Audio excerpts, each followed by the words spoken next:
This video will take a look at modern Africa, decolonization to independence.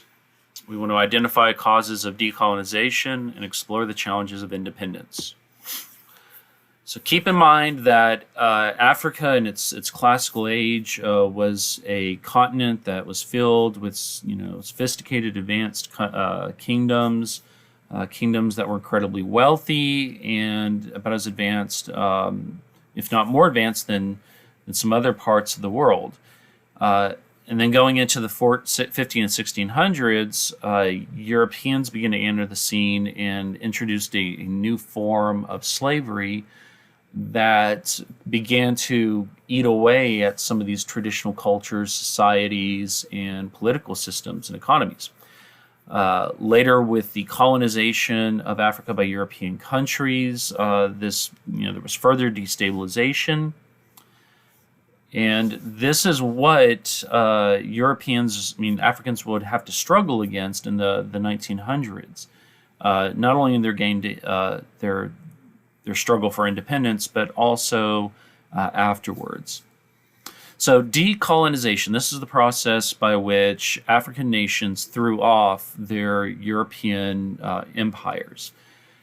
And the question is, why did they want to throw it off? Well, it all goes back to inequality. In Africa, Europeans would say, we're there to civilize Africa. Europeans claim to be there to educate Africans, to convert them to Christianity. But what was the reality on the ground? There was no inequality. The people that controlled the colonies were European administrators, and if they weren't listened to, if their word was not obeyed, if the law was not followed as it came from Europe, then that's what the European militaries were there for. So in the case of French West Africa, one policy that French West African administrators had was to use what they called corvée labor to build railroads and to build roads to get raw materials from the countryside to the port cities and then on their way to France. And when Africans refused to basically give up a day or two of their week to go and work on these projects without any pay, then the French military would step in and they would be there to basically force them to. So you had inequality, you had a lot of poverty. Keep in mind, Europeans were building some roads and railroads, but these were not roads and railroads meant to carry passengers. They were all for, extracting resources. They really did not build very many hospitals. They didn't put much investment in terms of clean water or sewage systems or electrical systems. They built some schools, but usually it was for the few ranking Africans within the colonial government that were there to assist the European administrators. So a lot of inequality as a whole throughout these colonies. In some cases, it was pretty extreme too. If you went down to South Africa as an example, the imperial population there, the settler population there, consisted of descendants of the first European settlers who were Dutch. They were known as Boers, and the second wave of settlers that were English. And together they formed the South African settler population that had its own unique language known as Afrikaans. And the way that they governed their colony was based off of a system of segregation known as apartheid that was every bit as strict and harsh as what you would find in the American southern states during the same time period. So Africans, the white African population, the European African population, they could engage in whatever business they wanted. They could move anywhere. They could work anywhere. They had total freedom. They had access to parts of towns that had electricity and sewage and running water and schools and wide roads and beautiful parks, all this. What about the black African population? Well, they had to register with the colonial government. When they registered, they were issued a pass, and this pass they had to carry at all times. If they were caught in white neighborhoods, they could potentially be shot. Violence could be used against them. They were forced to live in certain parts of cities and towns. So there were certain lands set aside for Black African populations. They had to live in those areas. And usually they were the ones that had no infrastructure, no roads, no lights, no, fresh water, just bare minimum conditions. And so this is the environment that, independence leaders, guys like Nelson Mandela of the African National Congress, are going to be born into, and it's going to be the system that they're going to resist. Now, in addition to experiencing this in Africa, Africans also had to go and fight in European wars. So if you watch movies about World War I and World War II today, usually it's like it's following an American or a British or a Russian unit on the battlefield, and everybody looks like they're either from Europe or from North America or one of the countries that came from those areas. A lot of Africans fought on the battlefields of World War I and World War II because whenever the empire went to war, the colony went to war with them.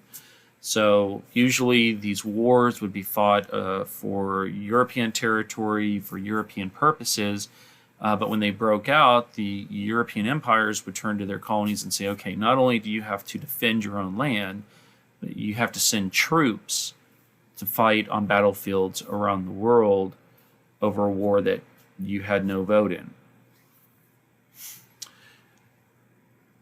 Now, independence starts, let's just say it never really ended. Africans never really stopped fighting for their right to govern themselves. It's just, it kind of, in the late 1800s and the early 1900s, usually it would take on more of a political character. So the African National Congress in South Africa, for example, what did they start with? Well, they started with petitions, and they started by sending delegates to Europe to kind of try to stir up public opinion in their favor and to try to meet with like the British Parliament or the French National Legislature in hopes of winning freedom or at least equality that way. When that didn't work, then they would start to take to the streets using techniques that were, later going to be used by individuals like, say, Martin Luther King in the United States of America. So in the case of French West Africa, it meant going on strike when you were forced to go and provide that corvée labor on these infrastructure projects. Now, in some cases, this was successful. So, like in the case of Ghana, under the leadership of Kwame Nkrumah, they gained their independence in 1957 with relatively little conflict.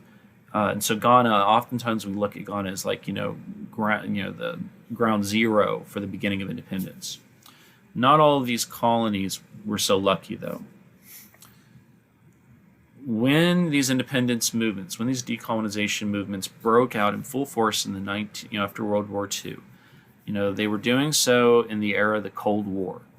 This meant that you had the United States of America that was promoting capitalism and democracy. They were going out and they would support independence movements in Africa and South America and South Asia, all over the world, so long as they thought that the leaders of their side were going to be pro-America. On the other side, you had the Soviet Union. They believed that they were promoting workers' rights and equality through the practice of communism. So what did they do? Well, they went out and did the same thing, only they promoted independence movements that supported their side. So usually with, it's already a messy situation in these colonies with the African population rising up against the settler population, but now you add in this kind of global conflict over the Cold War, and it gets really messy, and it can turn real bloody very quickly. So, in the case of South Africa, what would happen? Well, Nelson Mandela and the African National Congress, they would go from peaceful demonstration to armed rebellion, bombing, attacking military targets. In the case of Nelson Mandela, it resulted in him going to Robben Island, a notorious prison, until finally international pressure forced South Africa to end apartheid and release Nelson Mandela, who was immediately after elected the first black president of South Africa. In other cases, you have situations like Algeria. Algeria was a French colony, and the Algerians had started agitating for independence in the 1940s and 50s. But when they started pushing for independence, France was already in the middle of a conflict in Indochina, in Vietnam, trying to maintain their colonies there. So when the Algerian War of Independence really broke out in 1954, France basically abandoned Vietnam to focus all their attention on Algeria because they had a large settler population known as the Pied Noir there, and they viewed Algeria as more valuable to France than Vietnam. So Algeria, it starts off, political, and then it moves on to the phase where the Algerian revolutionaries are targeting French military targets. But from there, you start to get into the brutality. You get Algerian prisoners being tortured and being executed. And so what do the Algerians do? Well, they start upping the game by bombing Algerian French targets.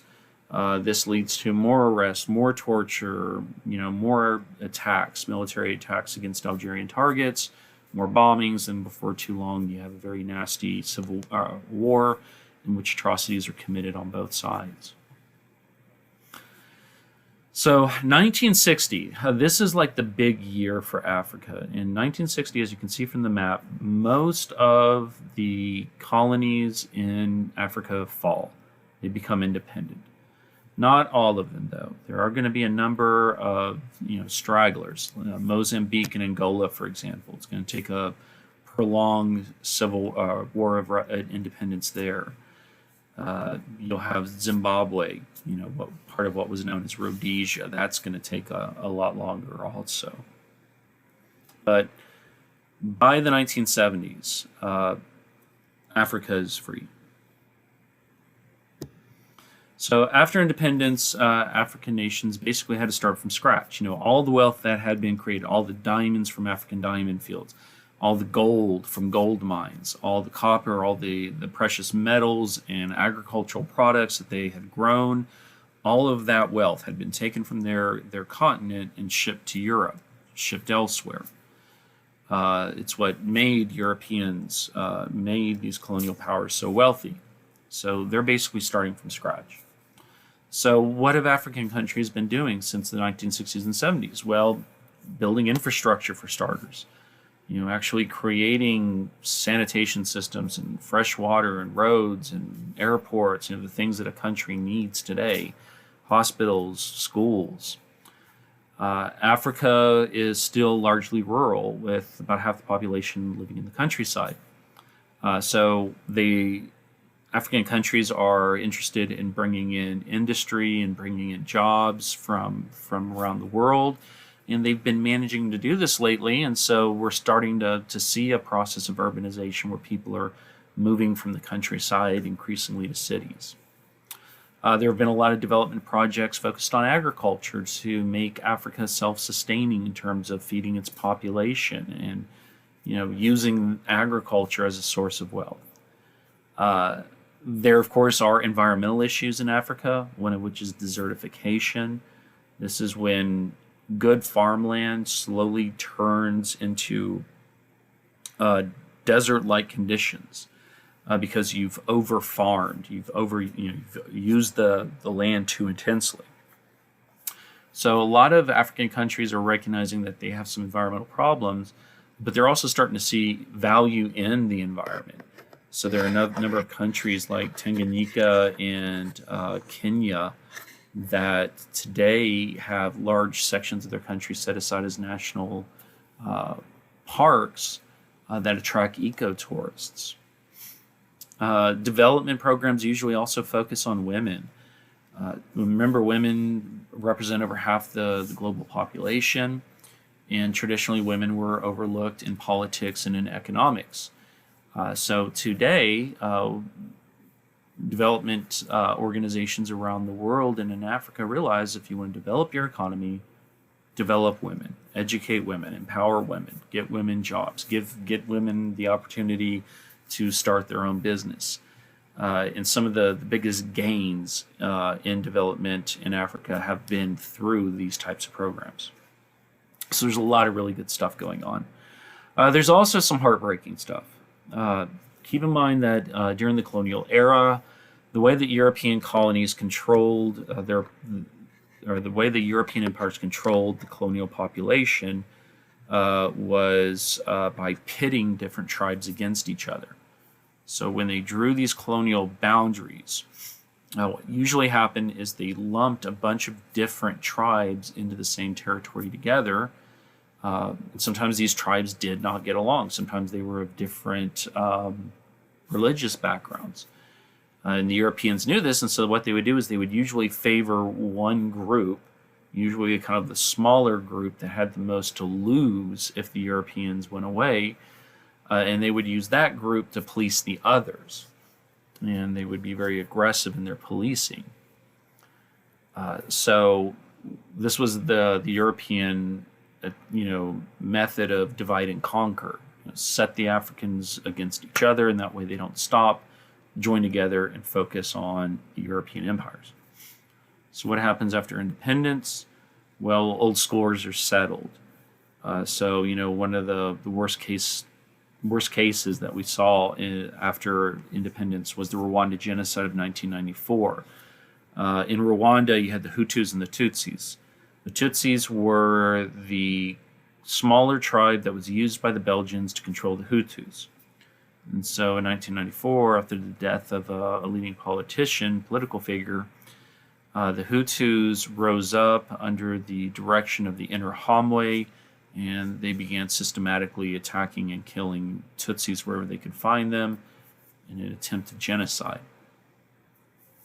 And this has played out in other countries as well. Sierra Leone in the 1990s. You had the Sudan with atrocities in South Sudan, atrocities in Darfur, a number of these areas. So today, there is growing interest in, working with tribes, working with groups to find a way to get them to live together peacefully, and should this kind of conflict break out, set an example by tracking down the leaders of groups like Interahamwe and arresting them, sending them to prison, and showing that this will not be accepted. Some other areas of great concern are, especially in health. Again, Europeans did not invest in Africa. They didn't invest in hospitals or infrastructure, schools, and so the medical profession is still lacking. Basic public health is still lacking in some parts of Africa. So whereas, if you go to, say, Nairobi, Kenya today, you'll see scenes like you have in the top picture, where it's modern buildings, just, beautiful cities, but you still have some pretty rough parts of Africa also. So the bottom picture, that's a picture of Rwanda during the genocide. And you can see, like, during this time of conflict, people are basically reduced down to the most basic essentials. So, when you have these conditions where there's not a lot of sanitation, or there's a lot of conflict, or there's a lot of poverty, this makes populations vulnerable to disease. So some of the diseases in Africa that we're concerned about, first off, malaria. Prevalent in tropical areas, very deadly, transmitted by fleas. But some of the programs that are being used in Africa today are very simple but effective. So basically just providing mosquito nets to rural areas has done a world of good for reducing malaria. Another disease that we're really concerned about is tuberculosis, which is basically the breaking down of the lungs through a bacteria. It spread very easily between humans. In developed countries like ours, it's pretty easily treated if caught early on. The problem in Africa is it usually goes untreated, and when that happens, and when you're constantly bouncing this disease around a population, it gives the disease a chance to evolve, just like COVID-19 evolved after it, spread. So the new strains of tuberculosis we're seeing are what we call antibiotic resistant. It means traditional antibiotics don't treat them, and we're getting kind of like at the end of the line of the antibiotics we have to treat it. And so the world community is trying to work with African nations to control it, because we don't want it to get out of hand and turn into a bad pandemic. Another disease that has given us some concern is the acquired immunodeficiency syndrome, or AIDS. AIDS is passed, transmitted through blood, shared needles, a number of different ways. When it first hit Africa, there was a big stigma, attached to people that got AIDS. Nobody wanted to talk about it. Nobody wanted to be around these people. Nobody wanted to learn about it. And so in this kind of environment where people are just trying to ignore it, it spreads very easily. We saw this even in the United States of America. There were a very small group of African countries, though, that took the other approach very early on. They said, no, we're going to address it. We're going to educate people.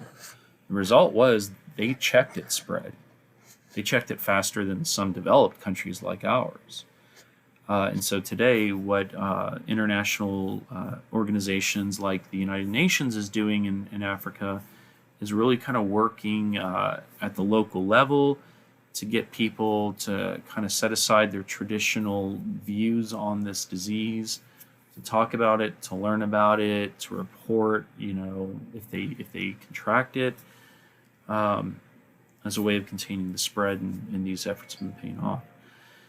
So, Africa, it's had a long road.